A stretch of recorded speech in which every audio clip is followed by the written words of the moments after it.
ৰাজ্যৰ ভিন্ন প্ৰান্তত অব্যাহত আছে খুদখুৰ বিৰোধী অভিযান। শিৱসাগৰৰ নামতিত খুদখুৰৰ বিৰুদ্ধে এজাহাৰ দাখিল ভুক্তভোগীৰ। ভুক্তভোগী যুৱকে নামতি আৰক্ষী থানাত দাখিল কৰিছে এজাহাৰ। নামতি আদৰ্শ গাঁৱৰ ইব্ৰাহিম আলী নামৰ যুৱকজনে দাখিল কৰিছে এজন খুদখুৰৰ বিৰুদ্ধে এজাহাৰ। খুদখুৰ নামতি জোলা গাঁৱৰ ৰিংকু আলী বৰ্তমান পলাতক অৱস্থাত বুলি জানিব পৰা গৈছে। ভুক্তভোগী যুৱক ইব্ৰাহিম আলীৰ AA04AB7962 নম্বৰৰ এখন মটৰচাইকেল বন্ধকত ৰাখি মানসিকভাৱে হাৰাশাস্তি কৰাৰ অভিযোগ খুদখুৰ ৰিংকু আলীৰ বিৰুদ্ধে। নামতি আৰক্ষীয়ে খুদখুৰ ৰিংকু আলীৰ বিৰুদ্ধে গোচৰ পঞ্জীয়ন কৰি গ্ৰেপ্তাৰৰ বাবে অভিযান চলাইছে যদিও বৰ্তমান পলাতক অৱস্থাত আছে। উল্লেখ্য যে বৃহত্তৰ নামতি অঞ্চলত বহু খুদখুৰ আত্মগোপন কৰি আছে। মোৰ মা গাভাল নাইকিয়া হোৱাৰ সময়ত নামতি আলী ৰিংকু আলীৰ পৰা 25,000 টকা সুতত আনিছিলোঁ মোৰ মটৰচাইকেলখন বন্ধকত দি পেলাই।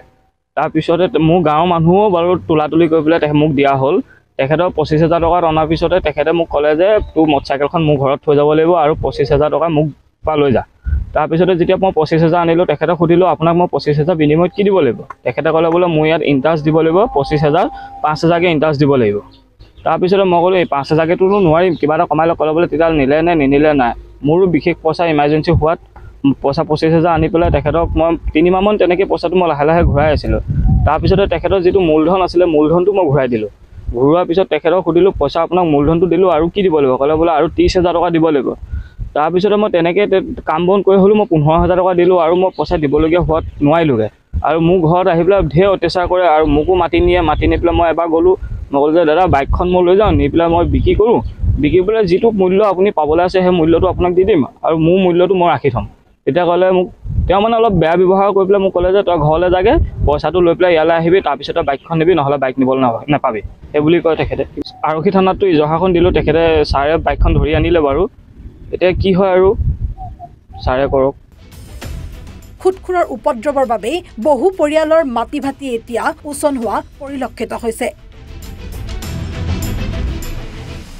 আমগুৰিৰ পৰা ৱাকিল আহমেদৰ ৰিপৰ্ট, এনি ভাৰত 24।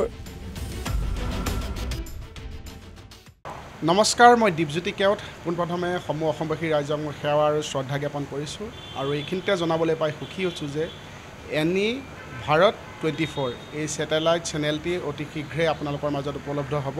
গতিকে আশা কৰোঁ সকলোৱে যেন এই চেনেলটিক আদৰি লয়। ধন্যবাদ।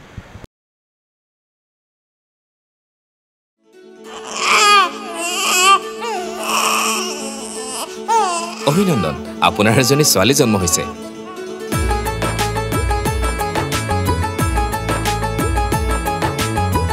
লাহি পাহি